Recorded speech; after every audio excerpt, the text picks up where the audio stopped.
Gracias. Ok, muy buenas noches a todos. Muchas gracias por la invitación. Gracias a todos los que nos ven por Facebook Live, a todos los que están dentro de la sala virtual del Foro Liberal de América Latina con el Centro de Liberalismo Clásico.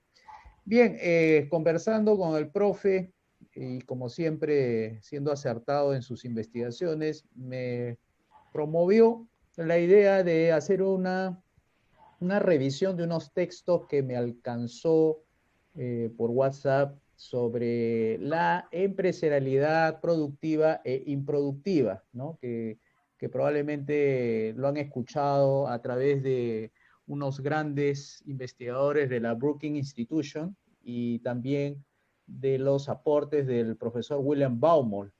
Estos personajes bastante conocidos en la academia tuvieron la feliz idea de poder aportar con su granito de arena a entender los comportamientos de los empresarios, tanto en la arena del mercado como también en la arena política. Y sobre eso se trata esta conversación con ustedes, ¿no? Se trata de arribar a una especie de conclusión general sobre algunos aspectos de las investigaciones de los profesores Haraway y Litton de la Brookings Institution, que donde ellos promueven o enfatizan acerca de la empresarialidad improductiva. Para que sepan un poquito de los antecedentes del profesor Baumol, porque resulta que el profesor Baumol tuvo un coautor, que es uno de los autores de este estudio que vamos a ver a continuación de Haraway y Litton de la Brookings Institution, que escribieron ambos por allá por el año 2007 más o menos con Robert Litton acerca del capitalismo bueno, el capitalismo malo. Entonces, me imagino que parte de las enseñanzas del profesor Baumol ha tenido que repercutir en los estudios de ambos investigadores que contribuyeron por allá, por el año 2014, una investigación al respecto que se llamaba, a ver, se lo voy a poner acá, en términos generales, se llama así, ¿no? Decaimiento del dinamismo empresarial en los Estados Unidos, una observación a los estados y las áreas metropolitanas, ¿no? Ellos, tanto Haraway como Litton, hicieron una investigación que ha sido bastante reconocida, por lo que he visto, a nivel mundial, y eso fue, creo, algo que el profesor Mansuetti le llamó la atención, ¿no? De ver cómo es que a través de los tiempos, desde los años 70 que hacen su investigación hasta más o menos el 2008, 2009, cómo ha ido decayendo los ingresos de los trabajadores, ¿no?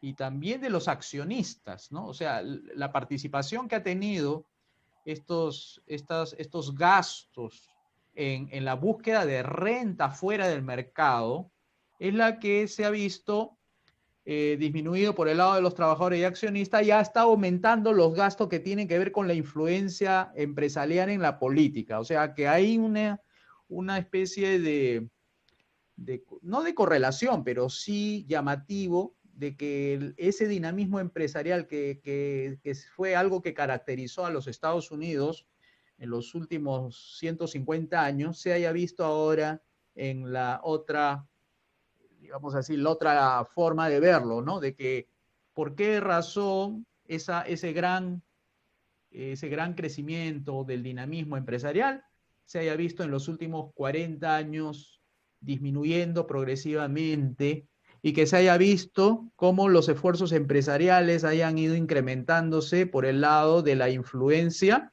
en tratar de regular la competencia, sofocar la competencia, como lo llaman los profesores Haraway y Litton, ¿no?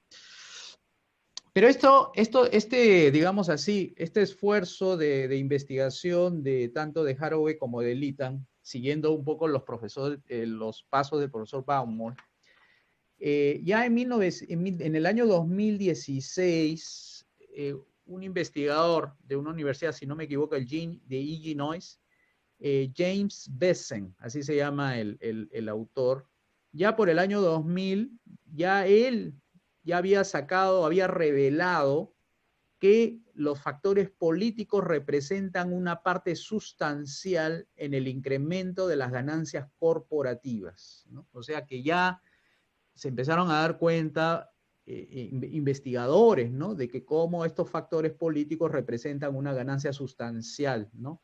En las grandes corporaciones. Por el otro lado, otros investigadores, Jeffrey Brown y un tal Ji-Kun Huang, descubrieron que las empresas con vínculos políticos tienen retornos altos en lo que le rinde las acciones, ¿no? Que ese es otro descubrimiento que abona en la teoría que manejan los profesores Litton y Haraway para señalar de que hay mucho del esfuerzo empresarial dedicado al surgimiento. Yo no quiero nada, me has dicho. Y estando en la cama te he preguntado.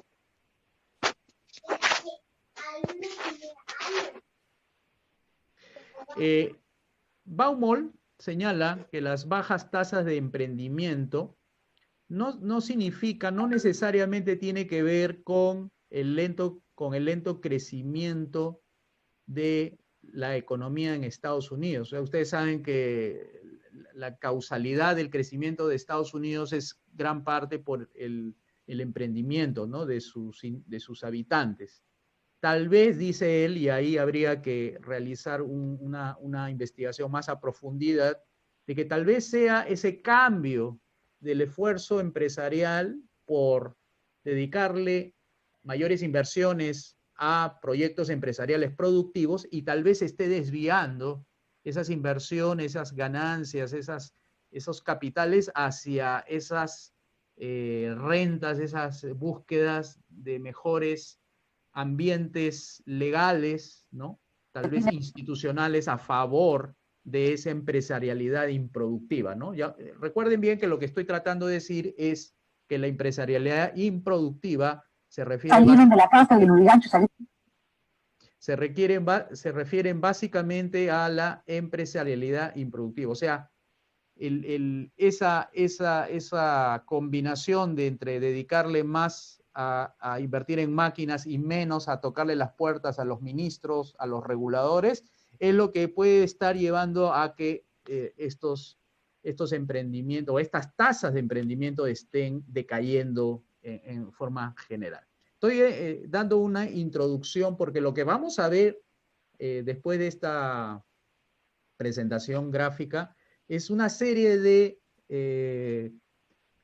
gráficas y números. Y por supuesto, si bien el profe me incentivó, me promovió para hacer esta revisión de la literatura, he descubierto algo que quisiera compartirlos dentro de un momento y todavía no se los voy a adelantar. También al respecto, los profesores Haraway y Litton dice tal vez no sean las rentas de la empresa las que podrían necesariamente señalar de que esos son esfuerzos improductivos, dice así, ¿no? Sino tal vez la mejor forma de evidenciar de que ese dinamismo empresarial se ha perdido sea los esfuerzos dedicados a bloquear la competencia. O sea, si se llega a demostrar esa última parte, no que los altos retornos, ¿no?, empresariales por acciones, sino si se demuestra bien que gran parte de los esfuerzos productivos o esas ganancias por los esfuerzos productivos se van por el lado de cómo bloquear a la competencia, eso sí sería bastante, digamos, interesante para reafirmar de que los gastos de la empresa están aumentando para esos esfuerzos que no son nada competitivos, ¿no?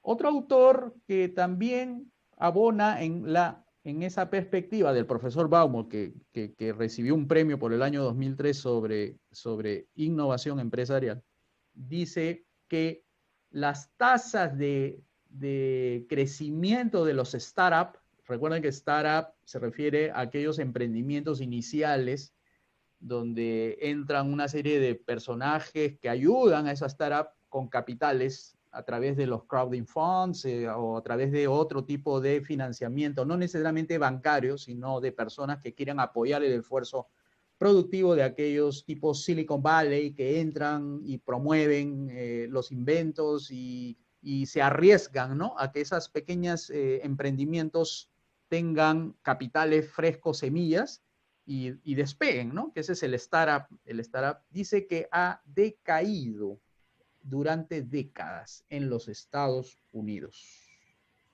O sea que esas grandes emprendimientos del Silicon Valley parecería que ya está entrando en una fase de envejecimiento. La mayoría de las empresas en el Silicon Valley, sobre todo las establecidas o las consolidadas, tienen 16 años a más. Ojo con ese dato. Bien, resulta que los emprendimientos de Hathaway Litton, en lo que vamos a ver a continuación, esas gráficas, a mi juicio, no dan en el clavo, porque ellos presentan una data bien rica, o sea, una información bastante graneada del comportamiento empresarial. Pero básicamente las variables que manejan no son las de políticas, son variables como las que voy a señalar. Por ejemplo, las explicaciones que ellos ofrecen dicen que son las bajas tasas de crecimiento poblacional lo que hace ralentizar, digamos, o sea, lo que hace disminuir ese dinamismo empresarial. Y también las altas tasas de consolidación empresarial, es decir, aquellas empresas que se van envejeciendo van siendo las causantes del desplazamiento, o sea, del arrimo, o sea, arriman a las pequeñas empresas, las sacan de la competencia y van absorbiendo cada vez más y más trabajadores, son las que explicarían este decaimiento del dinamismo empresarial. Y algo que sí me parece bastante bueno de su trabajo es que todos los sectores económicos, sin excepción, urbanos y rurales, todos los rincones de los Estados Unidos han sido dominados, así pone la palabra, dominados por las grandes empresas desde hace 30 años. Recuerden que este trabajo es del año 2014, o sea, tiene más o menos 6 años de antigüedad y hasta ahora no he podido ver algo que no le dé la razón a ellos, ¿no? Bien, entonces, ellos sí admiten en sus trabajos, porque hay 3 trabajos, ¿no? Si bien este de mayo, hay otro de julio y hay otro de noviembre del mismo año. Esos 3 estudios, ellos admiten que no consideran los factores como los impuestos, las regulaciones, la inmigración o la educación, porque el alcance de su trabajo los limita. Por tanto, no se pronuncian y que si hay algo que tuvieran que decir al respecto, tendría que hacerlo en otro estudio y no precisamente en este. O sea que este, si bien es bueno, es limitado, ¿no? No tiene alcances como para derivarlo, si son los impuestos, las regulaciones, la inmigración o la educación, los factores que hayan contribuido a ese decaimiento empresarial. Por tanto, no se pronuncian al respecto. Entonces, vamos yendo al tema que nos convoca, ¿no? Van concluyendo ellos diciendo lo siguiente, ¿no?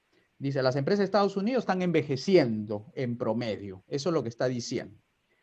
Casi todas las empresas del Silicon Valley ya están entrando a una edad madura, o sea, son de 16 años o más.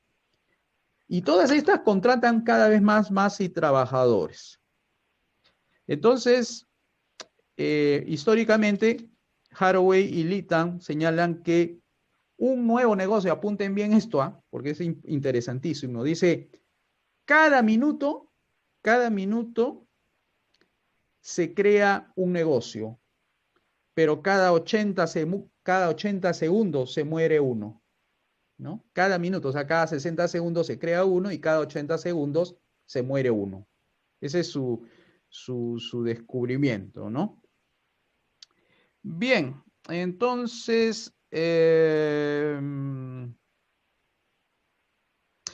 van desarrollando gradualmente, porque son estudios un poco extensos, dicen que los empresarios y los individuos cada vez son más adversos al riesgo. O sea, quiere decir, arriesga menos.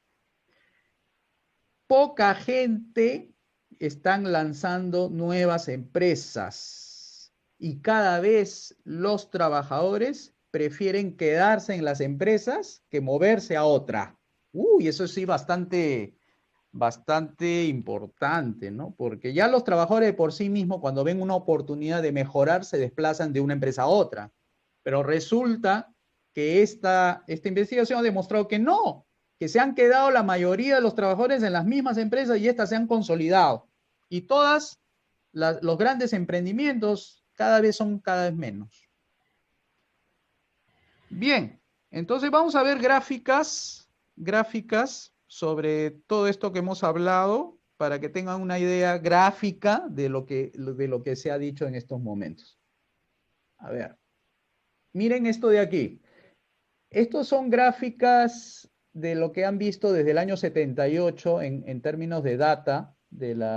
Esto creo que lo han sacado de esta institución que ve censos. Y lo que ellos han demostrado en la línea azul son la entrada de nuevas empresas y la celeste es la salida de empresas.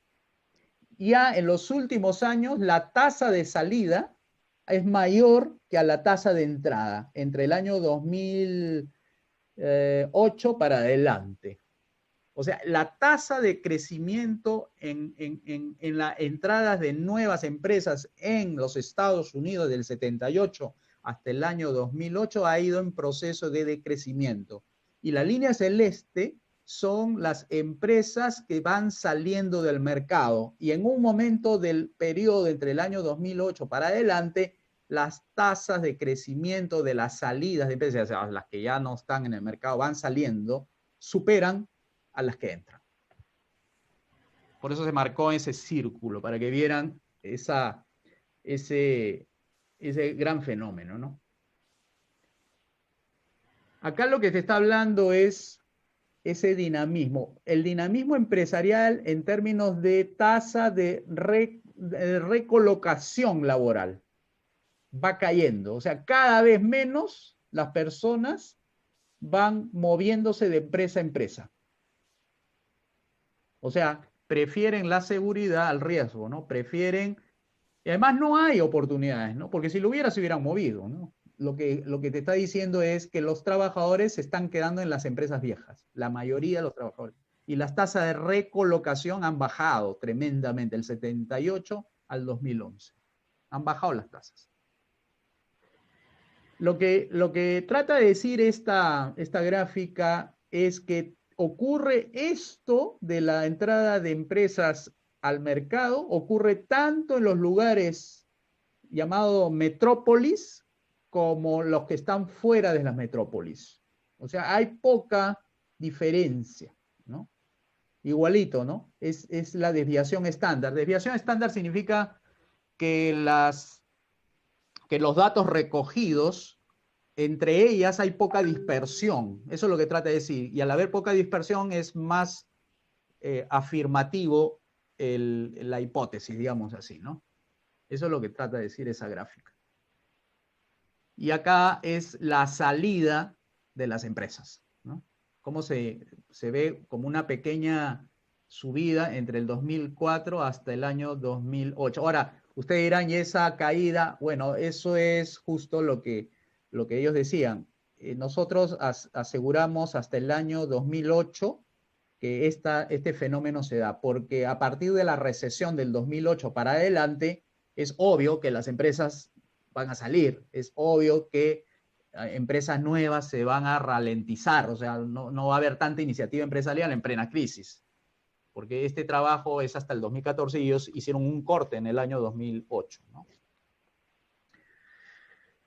Igualito en el tema de la recolocación de empleos, o sea, salirse de una empresa para entrar a otra, se aprecia igualmente tanto en la metrópolis como en los estados de los Estados Unidos. Ocurre eso, en todos los Estados Unidos ocurre eso, no solamente se ve en algún lado, porque ellos hacen un mapeo a nivel general, geográfico. Si bien el occidente se refiere a la parte de California, San Francisco, donde están ahí los startups, ¿no? Donde están las iniciativas empresariales tecnológicas, donde están los Facebook, los Google. Si bien ahí hay bastante emprendimiento, sin embargo, al hacer el mapeo general, quitándole todas las ponderaciones para que no haya tanta desviación, queda el cuadro completo. Dice, no, esto ocurre en los Estados Unidos, en todos los Estados Unidos. Estas conclusiones parciales del trabajo primero de mayo nos dice así, ¿no? En tanto los individuos y las empresas parecen tener una mayor aversión al riesgo, menos gente está lanzando empresas y menos trabajadores cambian de trabajo, ¿ya? Eso es este trabajo, ¿no? Esa es una conclusión parcial de lo que he podido investigar. Bien, el otro se llama así, el de julio, el otro trabajo, ¿no? Dice, el otro envejecimiento en América, el creciente dominio de las empresas más antiguas, ¿no? Bien, y aquí tenemos, fíjense bien, en el eje horizontal tienes los empleos creados de 1 a 4, que viene a ser empresas de 1 a 4 empleados, de 5 a 9, de 10 a 19, de 20 a 49, y el extremo izquierdo son todas las empresas grandes que emplean a 10.000 empleados para adelante, ¿no? Y entre el año 92 y 2011, que es la comparación en la variación del cambio, que viene a ser esas barritas, tú puedes apreciar que los porcentajes de cambio han sido bastante fuertes, o mejor dicho, entre el año 92 y el año 2011 hay un incremento significativo de las empresas que absorben más mano de obra, más trabajadores. Y son aquellas empresas que tienen mayor edad. Eso es lo que te quiere decir la barra de la derecha, la más grande. O sea, aquellas empresas que se ubican de 16 años para adelante te absorben más o menos cerca del 40% de la mano de obra estadounidense. O sea, son empresas grandes de 10.000 empleos para adelante, ¿no? Fabuloso esta data. Estos gringos saben hacerla bien, ¿no? Y aquí está algo de lo que hemos estado hablando hace un ratito, ¿no? De cómo se distribuye el empleo por empresa. Y las empresas de 16 años a más están arribitas. Ahí miren cómo crece de 60% a 75%. Ellos absorben todo el porcentaje, el gran porcentaje de los empleos creados entre el 92 y el 2011, ¿no? Como ustedes ven, 92 está cerca del 60% y gran parte de ese porcentaje de las empresas distribuidas que absorben más mano de obra se encuentran en el año 2011 entre el 73% más o menos. Y mientras tanto, las empresas de menos edad, que las que están abajito, de 6 a 10 años, decrecen en la absorción del empleo. Y las de 0 a 5 años es mucho menos, ¿no? O sea, no tiene mucha participación en la contribución de empleo dentro de la economía americana. Y aquí se ve desde el 78 hasta el 2011 cómo ha ido creciendo las empresas de mayor edad, de 16 a más, ¿no? Las tasas de crecimiento de este número de empresas, tasa de crecimiento del número de empresas. Y prácticamente las de 11 a 15 se han mantenido estables, la de 6 a 10 se ha mantenido estable, la única que ha crecido ha sido las empresas grandes. Por eso dice el estudio el otro envejecimiento, ¿no? El de las empresas norteamericanas, las más viejas, a partir de los 16 años para adelante. Bien, esto es el cuadro general que Haraway y Litton pretende decir a través de sus negocios, de los negocios americanos, de que gran parte de la explicación para ellos que no lo comparto necesariamente, que esto se ha debido a que la tasa de crecimiento de la población ha bajado. O sea, mientras menos población, menos emprendimiento, es lo que tratan de decir ellos. Y que la consolidación de los negocios, es decir, estas empresas cada vez más viejitas, se van haciendo cada vez más viejitas, es la que está generando que la recolocación se haya también frenado. Entonces, si un factor productivo se frena, es decir, el mercado laboral no se dinamiza, va a tener un impacto necesariamente en los emprendimientos a futuro, ¿no? Porque cada vez las empresas grandes van a estar absorbiendo, lo cual le va quitando capacidad a las empresas nuevas de poder absorber dicha mano de obra, porque las empresas grandes pueden pagar también grandes sueldos, ¿no? Y bueno, claro que tiene limitaciones, como ustedes han visto este trabajo en cuanto a su alcance. Su alcance no va por el lado de las políticas en cuanto a las regulaciones, impuestos, etcétera. No va por ese lado, ¿no? Ya ellos lo han dicho. Por tanto, lo bueno de este documento es que es descriptivo, ¿no? No es explicativo, que es lo que pudiera haber sido también un estudio, ¿no? Tratar de hallarle causalidad a las cosas. Ellos simplemente afirman nada más que hay relación, pero no relación de causalidad, ¿no? Por tanto, no se atreven ellos a sugerir algún tipo de causas, y lo cual está bien, ¿no? Es bastante honesto.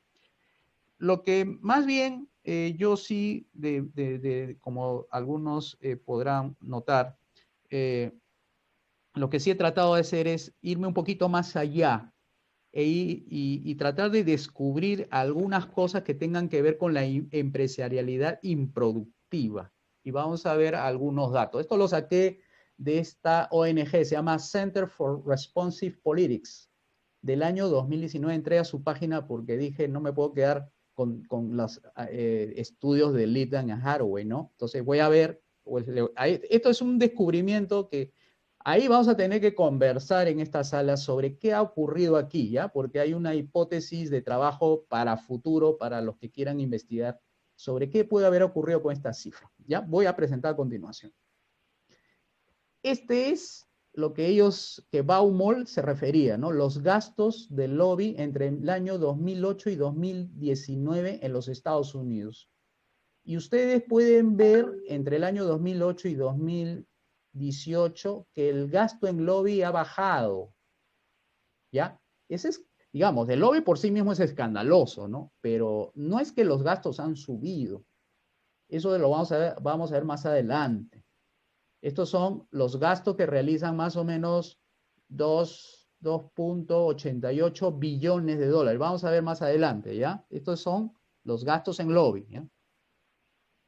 ¿Qué países son los que efectúan más lobby en los Estados Unidos? Corea del Sur, Japón, Israel, Qatar y lo que ven en esta lista, ¿no? Ellos gastan 123 millones de dólares, Japón 112 millones de dólares, Israel 94 millones de dólares, Qatar 73 millones de dólares, Islas Marshall, habría que ver qué es esta isla, qué hay ahí dentro, también Arabia Saudita, ¿no? Con 64 millones de dólares. Ojo que no quiere decir que todo el gasto que realizan estos países provienen necesariamente de empresas privadas. Eso sí hay que dejarlo claro. Esto también corresponde a gobiernos que abren, digamos, como el caso peruano, ¿no? Hay una entidad en el Perú que se llama PROMPerú, y PROMPerú trata de tener gastos en el exterior con la finalidad de promover alguna rueda de negocios o algunas visitas que quieran organizar en Perú, quieren promover documentales, entonces el gobierno gasta también en este tipo de antesala. Lobby es antesala, ¿no? Se le debe a un hecho histórico por allá por 1940, que no me recuerdo del hotel en Nueva York, donde decían que los empresarios iban para hablar con Delano Roosevelt y hacían una antesala, le decían el lobby. El lobby también se aplica para los gobiernos, ¿no? Bien, ahí están los principales países. Este es gasto solamente del año 2019, gasto en lobby de estos países. Pero ¿en qué tema es lo que gastan principalmente las empresas que son contratadas por estos gobiernos o empresas del extranjero? Y ustedes ven que gasta en presupuesto todo lo que es arrancharle en el primer puesto, ¿no? Arrancharle parte de la torta del presupuesto federal. Está explicado del número de clientes que ustedes ven ahí, ¿no?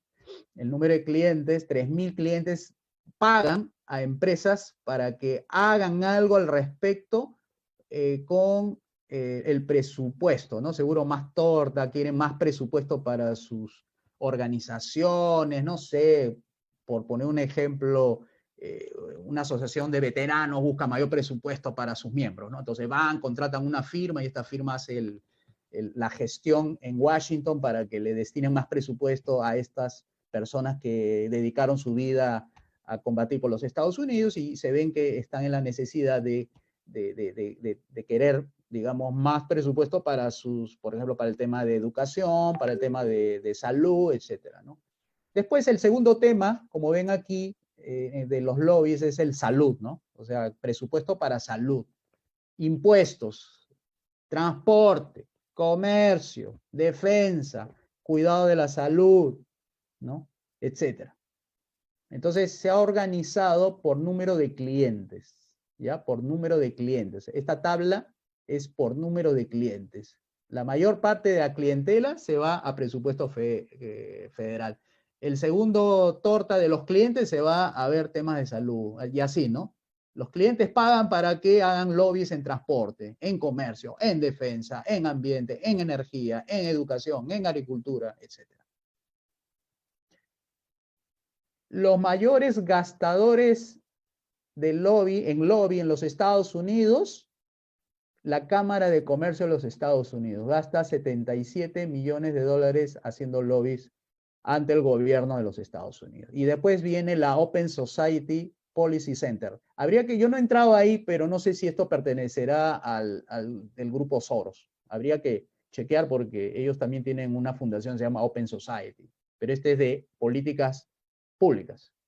Después viene la Asociación Nacional de Agentes Inmobiliarios, la asociación que tiene que ver con investigación farmacéutica y fabricantes de medicamentos de América, la Asociación Americana de Hospitales, la Cruz Azul, la Asociación Médica Americana, después en inglés, pasado al español, se identifica Mesa Redonda de Negocios, la Amazon, miren, una empresa privada, solamente privada nada más, gasta 16 millones en lobbies, la Facebook también, y después los gremios, ¿no? La Asociación Nacional de Fabricantes, la Boeing, la empresa que construye aeronaves, Northrop Grumman, habría que averiguar qué cosa es la empresa, etcétera, AT&T, Tecnologías Unidas, o sea, hay entre empresas privadas solas combinadas con gremios empresariales que destinan esta cantidad que sumado para el año 2019 son 455 millones de dólares en lobbies en los Estados Unidos.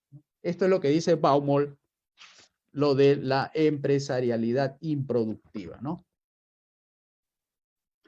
¿Cuáles son las 20 principales empresas de lobby en los Estados Unidos? Estos son los gestores, digamos, estos son los que ganan por hacer este trabajo, ¿no? Akin Gump, Brownstein Hyatt, BGR Group, Squire Patton, Holland Knight, Cornerstone Government Affairs, Ballard Partners. Ahí tienen una lista de los principales lobistas cuyos gastos en lobbies están en el orden de varias decenas de millones de dólares, ¿no? Ahí tienen la lista.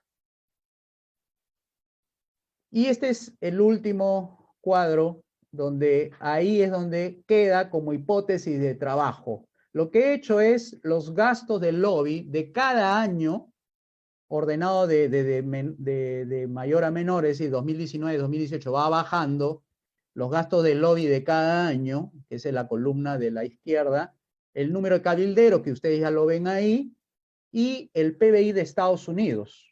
En el PBI de Estados Unidos, que ustedes lo ven ahí, que son 20 billones en el año 2018, 19 billones, o sea, millones de millones. En el año 2016 va bajando Y entonces lo que hice fue dividir el gasto dedicado al lobby en los Estados Unidos año por año, dividirlos sobre el PBI para saber cuánto es el nivel de participación a nivel de gasto del lobby dentro del PBI de los Estados Unidos. Y lo curioso es que en lugar de que salga desde el año 2008, vaya creciendo hacia el año 2018, es al revés. La participación del gasto del lobby, y eso quisiera una conversación para ver qué podemos deducir o especular sobre qué puede haber, porque esto necesariamente tiene que ser investigado. Algo que había comenzado en el 2008 con 0.022% del PBI se dedica al lobby, termina 10 años después gastándose 5 puntos menos. 5 puntos menos, que es bastante dinero, ¿no? En términos del PBI. Una cosa podría ser esta, que el PBI ha crecido más rápidamente que el gasto del PBI, pero el tema es el número de cabilderos, ¿no? O sea, el número de personas o empresas que se dedican a hacer lobbying. Algo que estaba en 14.000 cabilderos cae a 11.000.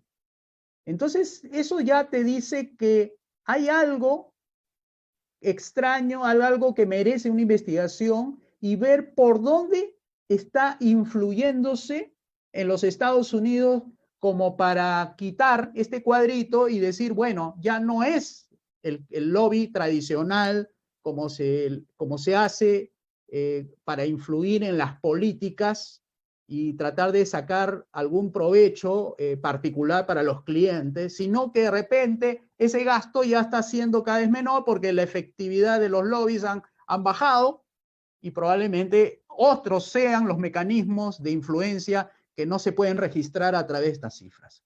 Eso habría que investigar. Yo no me atrevería a lanzar ninguna hipótesis porque no he hecho más investigación que esto que ustedes acaban de ver. Bien, entonces cerramos con algunas conclusiones, ¿no? Podemos decir lo siguiente, que entre el año 92 y el 2011 el porcentaje de empresas norteamericanas que tenían 16 años o más creció de 23 a 34%. En el año 1978 las empresas nuevas cayeron hasta el año 2011 las empresas nuevas cayeron de 15 a 8%. La mayoría de nuevas empresas fracasan en el plazo de 5 años. Esto lo he sacado de los estudios de Haraway Litton. Lo que presuntamente obstaculiza a las empresas, presuntamente a subrayo, no es una regulación en particular, sino el costo y el tiempo utilizados en cumplir con las sobreregulaciones. El último cuadro de conclusiones arroja que el número de empresas que cotiza en Estados Unidos cayó entre el 97 y 2013 de 6.000 a 3.000, según Gustavo Grulón de la Universidad Rice. En el año 1990, los 3 principales fabricantes de automóviles tuvieron ingresos netos. O sea, lo que está tratando la comparación aquí entre un párrafo y otro es, miren cómo en el año 90 los 3 principales fabricantes de automóviles tenían ingresos netos de 250.000 millones de dólares con una capitalización de mercado de 36.000 millones de dólares y 1.200.000 empleados. Pero tú te vas 24 años después y las 3 primeras empresas del Silicon Valley tenían ingresos de 247.000 millones de dólares con una capitalización bursátil de 1 billón, o sea, 1 millón de millón, y con solamente 137.000 empleados.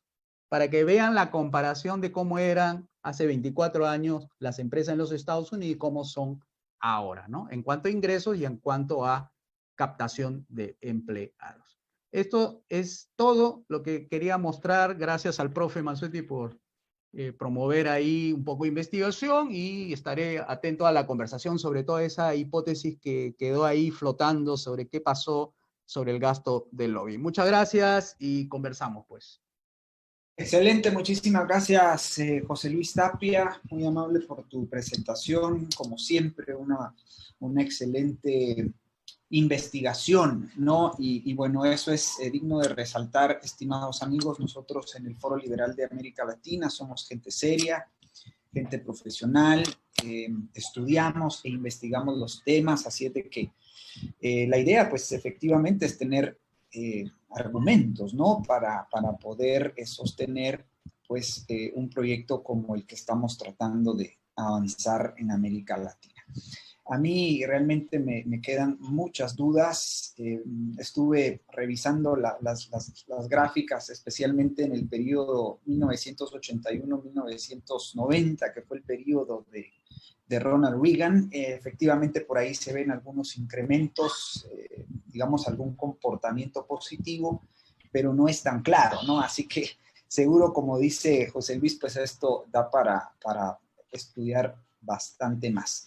Bien, abrimos los micrófonos, por favor, pueden levantar su mano y yo con mucho gusto, en la medida de cómo vaya viendo el interés, pues voy a ir dando la palabra. Por favor, Juan Alberto Ugaz de Perú. Bienvenido, Juan Alberto. Antes, por favor, agradecemos sus preguntas o comentarios bajo la mecánica ABC, ¿no? Audaces, breves y concisos, por favor. Gracias. Ok.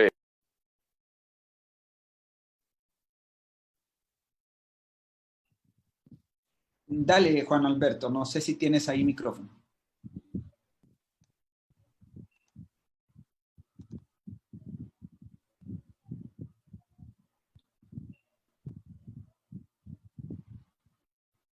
No, parece que Juan Alberto no. Aló. Ahí te escuchamos. Sí, dale, dale.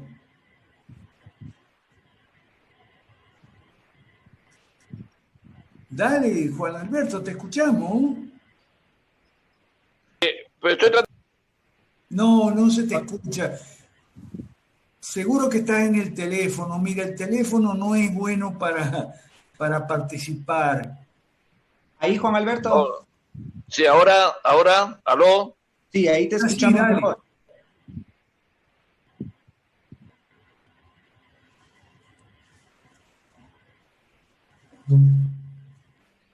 No, parece que no. Bien, mientras Juan Alberto normaliza su sistema de audio, ¿alguien más? Sí, aló. Lo que pasa es que sale una imagen que dice se ha cancelado su micrófono. Aló. Te escuchamos, Juan Te Alberto. escuchamos bien. A ver, permíteme un segundito. Puede ser la opción esa de silenciar los micrófonos. Déjame la desactivo ahorita que Ok, por es favor. momento de participaciones. Ok. Sí, lo que pasa es que a cada rato sale esa imagen, se le ha cancelado el micrófono y entonces me corta. No sé quién me está cancelando el micrófono, pero ya eso ya está normalizado entonces, ¿no? Sí, ahora te escuchamos bien, Juan Alberto. Ya, ok, listo, gracias. Sí, yo quería hacer un comentario sobre un tema que los autores no han hablado, porque la parte económica, mejor que la siga tratando José Luis Tapia, que domina muchísimo más que yo, a quien felicito por esta charla que nos ha dado tan ilustrativa. No sé si los autores evitaron tocar el tema educativo porque sean profesores de universidad y están cuidando su sueldo, pero el tema educativo es muy importante, porque en el tema educativo se le cambió el chip mental a la población de los Estados Unidos. Y es un tema que viene, si hacemos un poco de historia, ¿se acuerdan en la década de los 60 que aparece el hipismo y todo ese movimiento anticapitalista que salía de las universidades? Woodstock, 3 días de paz, amor, música y marihuana, en fin, ¿no? Todo eso lo produce la universidad.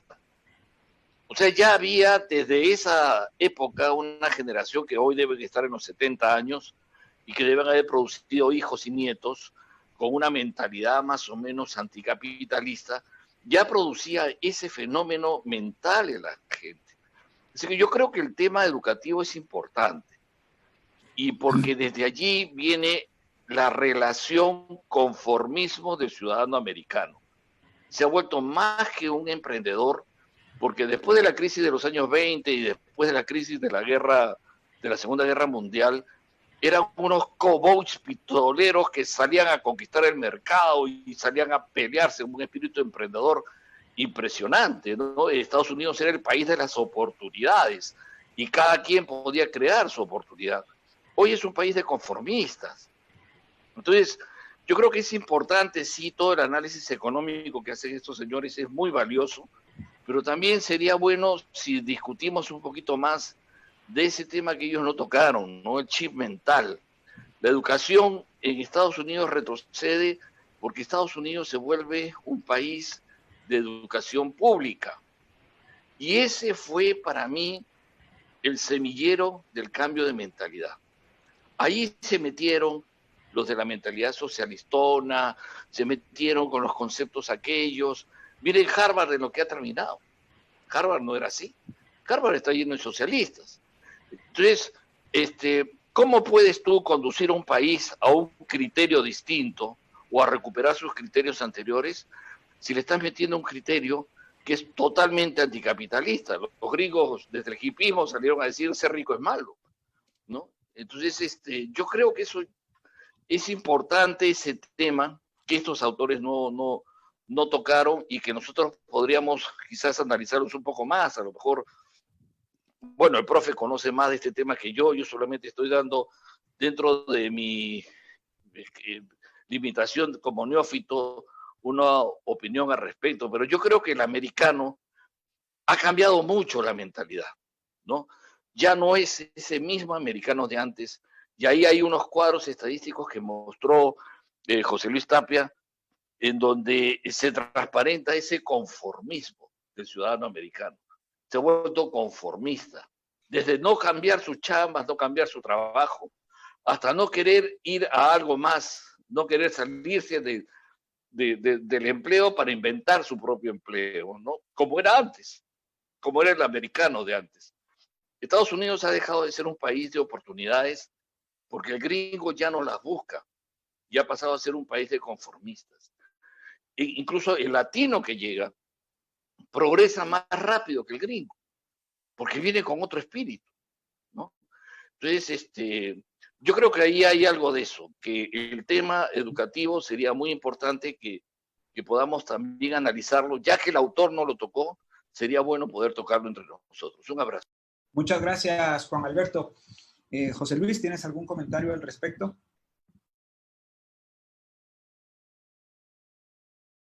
Sí, efectivamente, tal como lo señala y Juan Alberto y en general han sido los autores honestos, ¿no? Decir, miren, nosotros no hemos tocado las regulaciones, nosotros no hemos tocado el tema de los impuestos, no hemos tocado el tema de la inmigración, no hemos tocado el nivel educativo.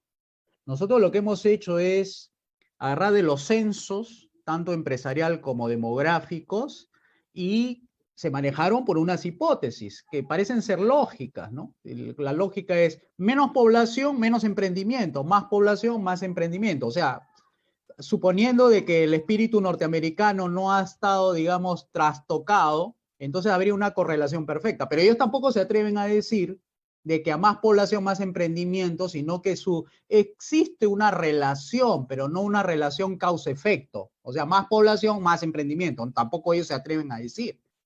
Pero no van más allá porque su estudio es limitado. Es un estudio descriptivo. Recuerden bien que lo que dije, ¿no? Cuando digo descriptivo es que no se atreven a señalar causas y efectos. No es explicativo. Y lo que nos da es un panorama, una descripción de cómo anda el número de empresas respecto al número de años que tienen en el mercado, que ellos le llaman consolidación empresarial. El otro es el número de recolocaciones laborales en el mercado respecto a lo que era antes. Antes había más dinamismo, o sea, antes un trabajador podía haber estado en 10 empresas, digamos así, en toda su vida laboral, y ahora resulta que está en 2 o en 1 aproximadamente. Ese dinamismo es lo que ellos tratan de rescatar, ¿no? O sea, que no ha habido una evolución favorable porque ellos piensan que hay ciertas condiciones que no se están, digamos, cumpliendo para que haya más dinamismo, pero no dan más allá de eso, es descriptivo. Recuerden que es descriptivo, no es explicativo. Y es totalmente válido que podamos suponer que hay otros factores que no han sido estudiados y podrían estar involucrados que podían haber estado estudiando, pero eso, como ellos dicen, los profesores, eso está fuera del análisis del cuadro que ellos querían presentar, ¿no?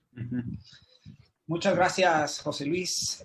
Martín Quintana acá apunta hacia algunas universidades como la Escuela de Frankfurt y bueno, otras universidades dice que adoctrinaron a los jóvenes, ¿no? Y eso sí, ciertamente lo hemos hablado quizás en otros momentos, ¿no? Bueno, aquí Martín hace algún comentario sobre neoliberalismo y bueno, creo yo que es otro tema, va más por el tema de doctrinas políticas y no tanto por el estudio que nos presentaba José Luis Tapia, ¿no? A mí me llama mucho la atención el hecho de que hayan varios países del Medio Oriente, José Luis, y digamos, en una de las gráficas que presentas aparecen, digamos, aparecen varios países del Medio Oriente, pero no aparecen, digamos, sí, gracias, si me ayudas ahí, ¿no? Ajá. Ahí aparece Arabia Saudita, Emiratos Árabes Unidos, Qatar también. Bueno, digamos que seguramente este lobby se realiza en torno a temas de petróleo. No obstante, en una gráfica anterior o posterior, no recuerdo cuál, el tema de la energía no es tan importante, ¿no? O sea, eso me llama la atención. Sí, aparece en el número 9. Energía y nuclear, dice. Bueno, no sé si es energía nuclear sí, o energía nuclear también era. Energía nuclear, pero... Sí. Ok, pues nada más, no, me llama muchísimo la atención eso. Bueno, entonces, ese era nada más un comentario. No sé, si gustan, pasamos vamos a ver, a revisar si no hay alguna mano levantada en la sala. No, no la hay. Horacio Serrano dice, las migraciones latinas pueden ser un factor notable, dice, ¿no? Claro, desde luego, ¿no? Sin lugar a dudas. Bien, muchísimas gracias, José Luis. Entonces, si gustan, pues pasamos a la segunda parte de nuestra sesión y le damos la palabra